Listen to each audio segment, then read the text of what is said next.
Today's COVID update is brought to you by Fulltech Systems, your technology center, where you'll come for the price but stay for the service.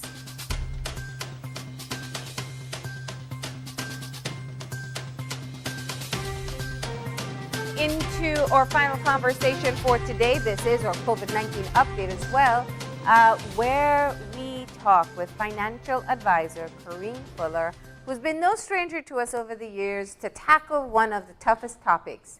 That is how to maintain your living, meet your expenses with a reduced income. Good morning, Corrine. Hi, good morning, Marlene. Good morning, Gavin. It's good to see you guys. It's great to see you too. And you know, I'll be the first to confess, we are very late with this conversation, but still, as there are a new bunch of people who are about to face this reality, it still is timely. Yes. We spoke about a year ago. I think, was it about a year ago when the pandemic had just started? Yeah. We spoke a little bit, but things have not really changed for a lot of people since a year ago. You know, a lot of people have lost their sources of income, and some are facing a possible cut, and you know, prices are going up. So it is a tough situation to be in. Yeah. So now is a good time for us to talk about what are some of the things that you could do to cope during a time like this. Yes, yes. So we know you are always full of tips, useful tips that can help us. Let's see if I could help today. Can I just let's start with just changing the mindset. I think that's one of the things. It's realizing that you do have to make changes. Yes, that is true, and I would suggest to people that they focus on what they have control over. You know, sometimes we think that it's another person who has to do this or do that. But in a situation like this, you will realize that you need to focus on what you have control over. And those are some of the things that I want to talk about with respect to your expenses. You have a lot of control for the most part over what you spend, right? So now is a good time to develop a new budget that is relevant to the new reality. So is it that your income is lower? Is it that you no longer have a job and you have to focus now on using whatever you had gotten from your job when you left or your emergency fund? Develop a new budget based on those things, on your new reality. So there right? are three parts of the spectrum. There are those who've lost their jobs entirely and are still looking, and maybe they catch and kill. You have those who, I mean, we know people who are still a year later on half the income, still working, but half the income. And then you have the others who are at a reduced income, 10, 15, 20% reduced. So is there a different approach for each one? Well, maybe, but the fundamental thing that each one of them would have to do is to focus on what their new reality is, meaning what is the income that you will have, that you have access to? Okay. What will be your source of income? You know, where are you going to get that from?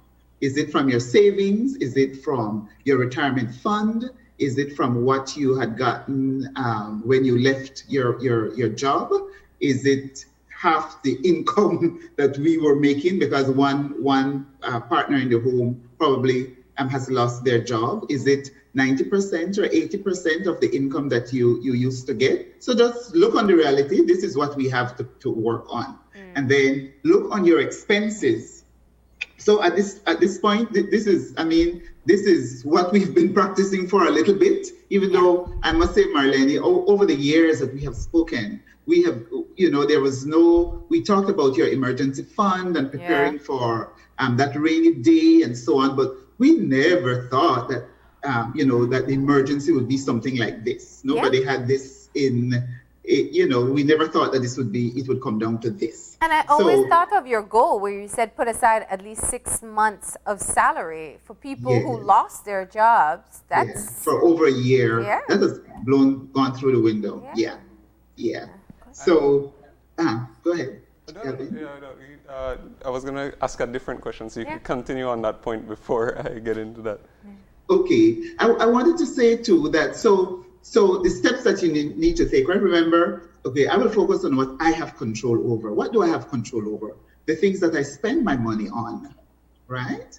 So you take a good look, you scrutinize your expenses, and you cut what is absolutely not necessary. Take a good look on what you spend your money on, and you just cut what is not necessary. That will be different for different people, right? For some people, it might be one thing. For some, it might be the other. It is different depending on where you are. So you just cut what is not necessary. You identify what are needs and what are wants, and you just cut what is not necessary, so that you could mold better towards that income that you now have. Yes. You could also review all your bills, Marlene, and consider how you can reduce them.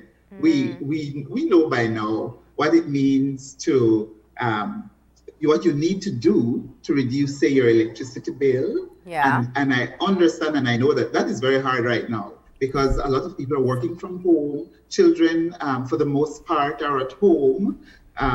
So you're using and it's more. Hot. And it is incredibly hot, right? Yeah. But look on the good side too. It has been very windy over the last couple of weeks. True. So you could figure out how that might work for you rather than putting on the fan all the time. Might make use of the fact that we have some nice windy days, rather than putting on the AC if you're so lucky to have one in this type of weather. Try and figure out how you could cut back on those things. Figure out what you can do to cut your utility bills. We talked about phones. This is something that we've spoken about a lot. Do you really need this type of phone? Do you really need this plan? Look on the plan, see what you have, and see if there's a cheaper plan that you could use. How you would manage your phone. Okay. Things like all the utilities, water, cable. Do you really need all of these things? Take a good look, scrutinize, and start cutting what will not help you at this time when you're in this situation. Another thing that you could do too is you try and get all the aid that you qualify for. Okay. Don't not do that. Try and get all the aid that you can qualify for. In Belize, I know that is tough, because we're not a rich country. In other countries, like we watch US television and they're getting unemployment. Yes. That is not our reality. They're trying to encourage people to go back to work because people are comfortable living off their unemployment checks.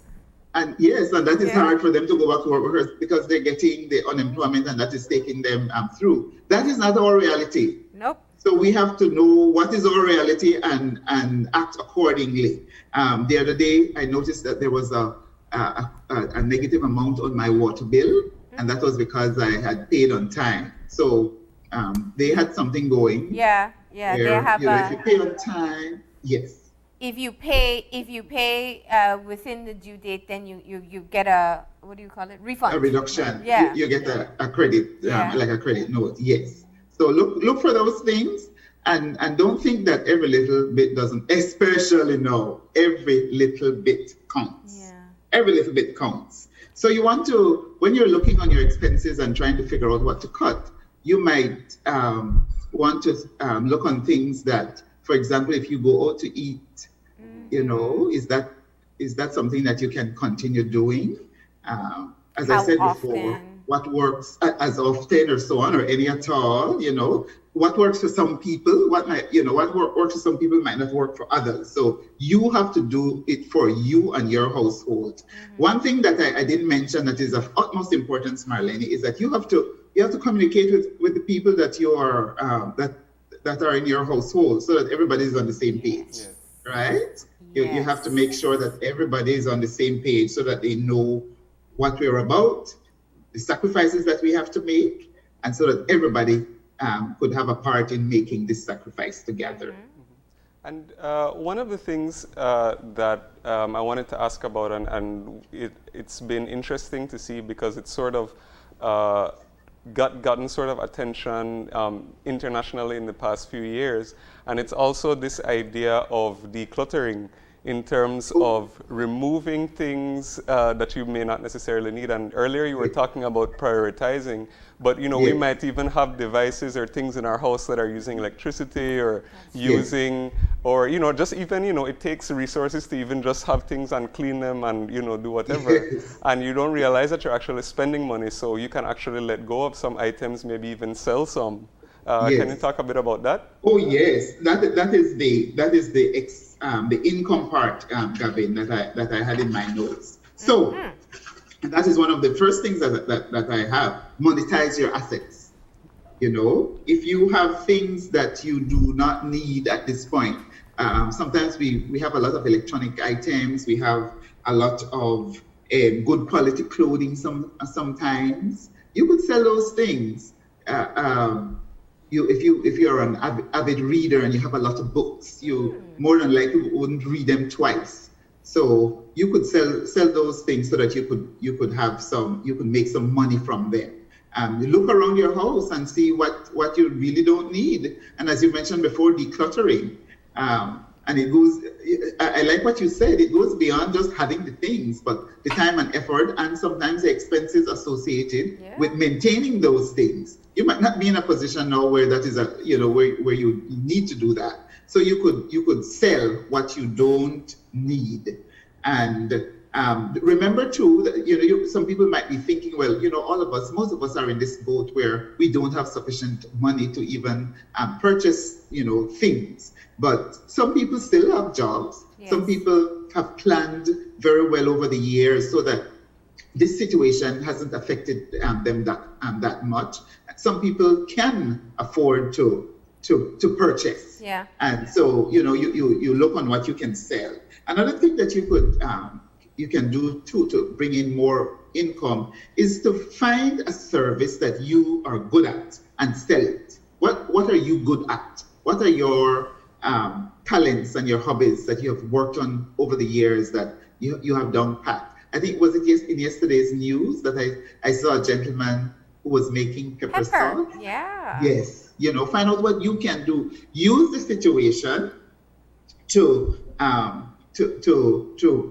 earn some income from it.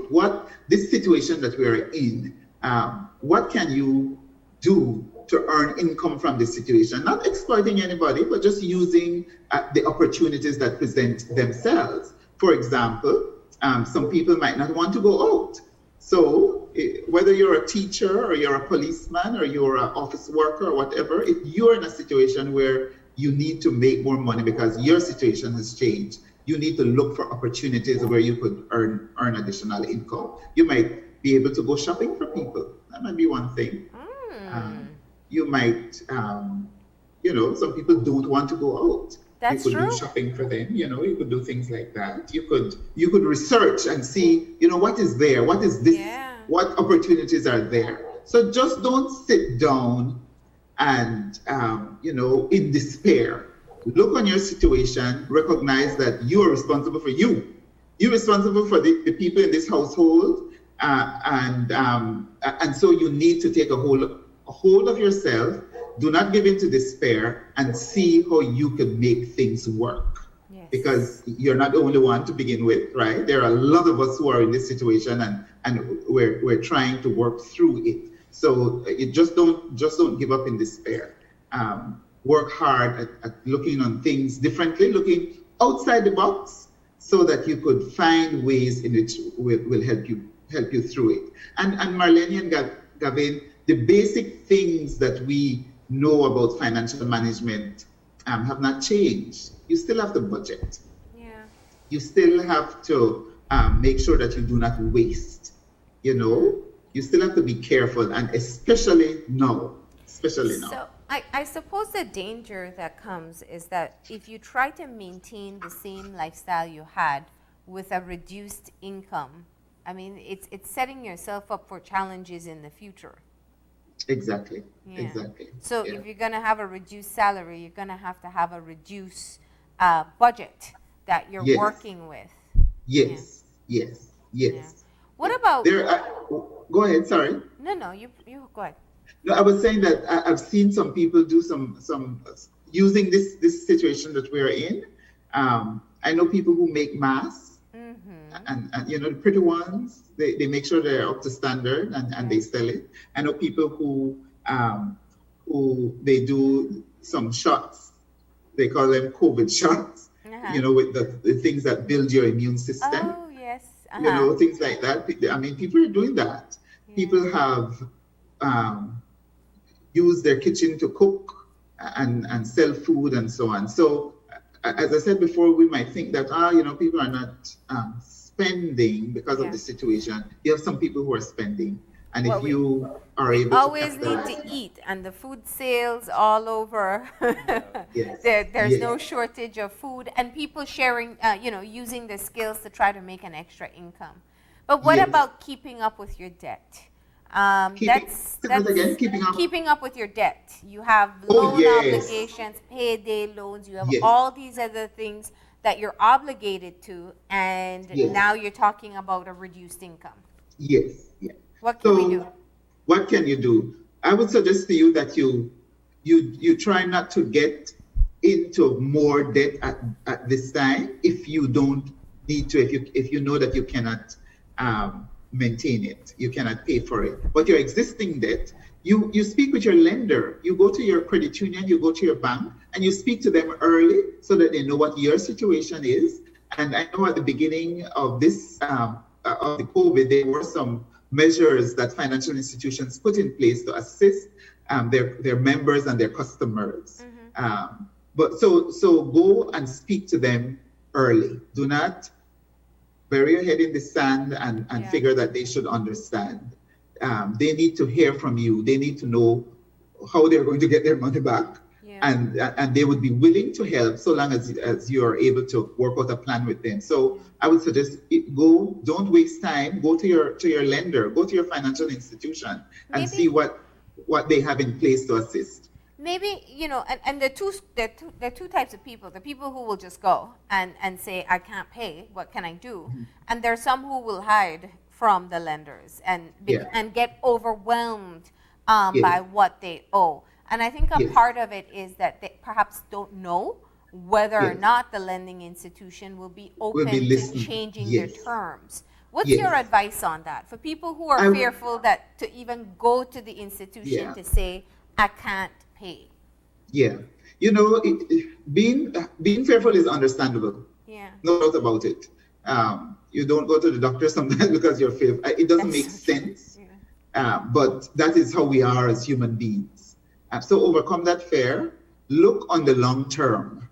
When this is all over, you will still need a financial institution. So don't not pay attention to what you need to do. They are in the situation where they will listen and they will work with you to see how far they could go to assist.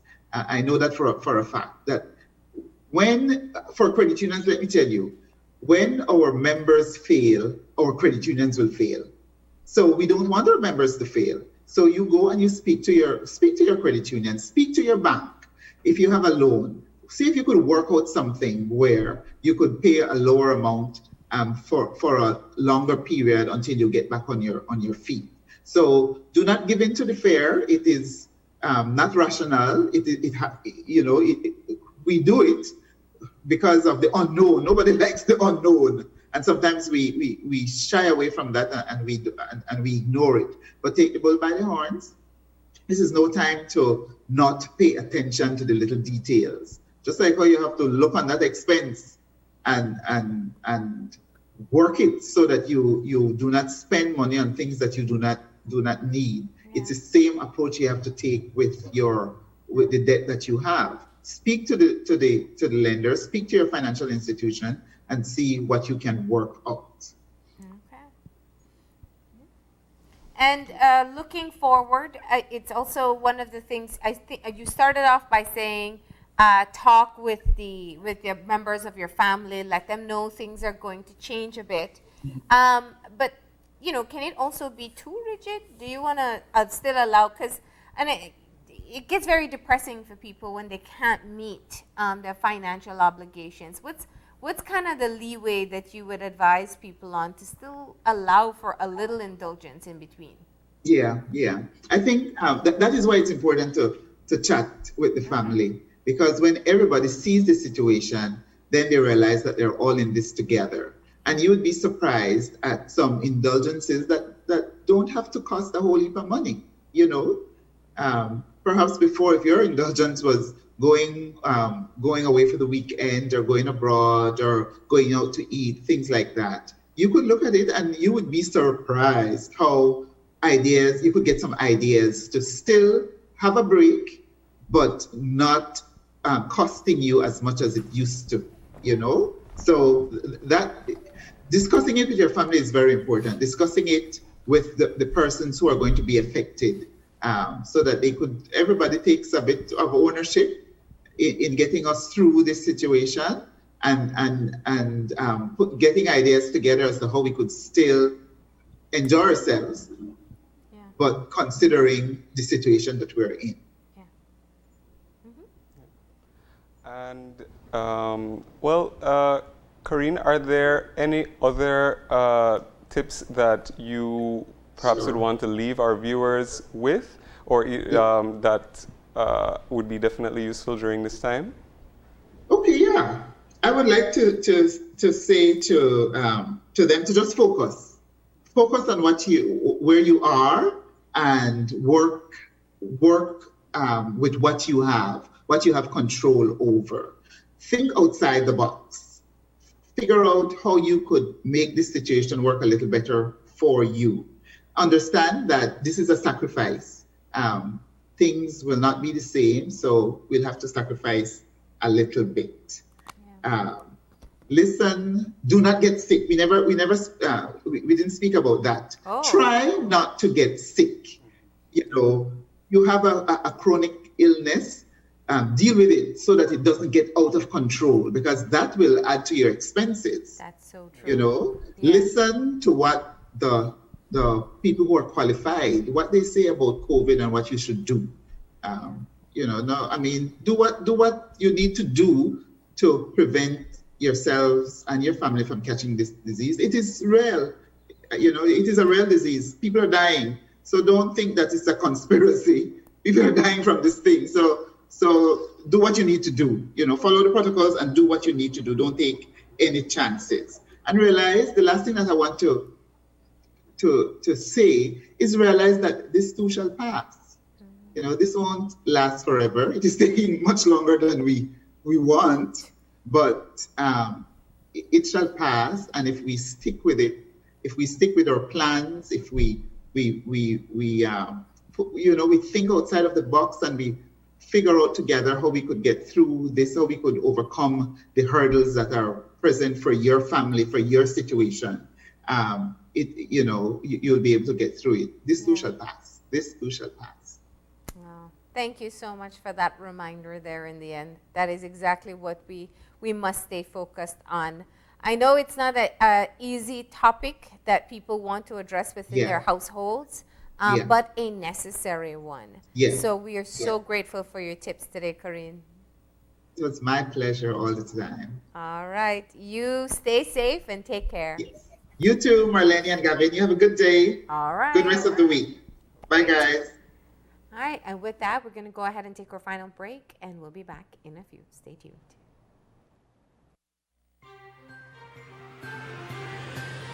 This COVID update was brought to you by Fulltech Systems, your technology center, where you'll come for the price, but stay for the service.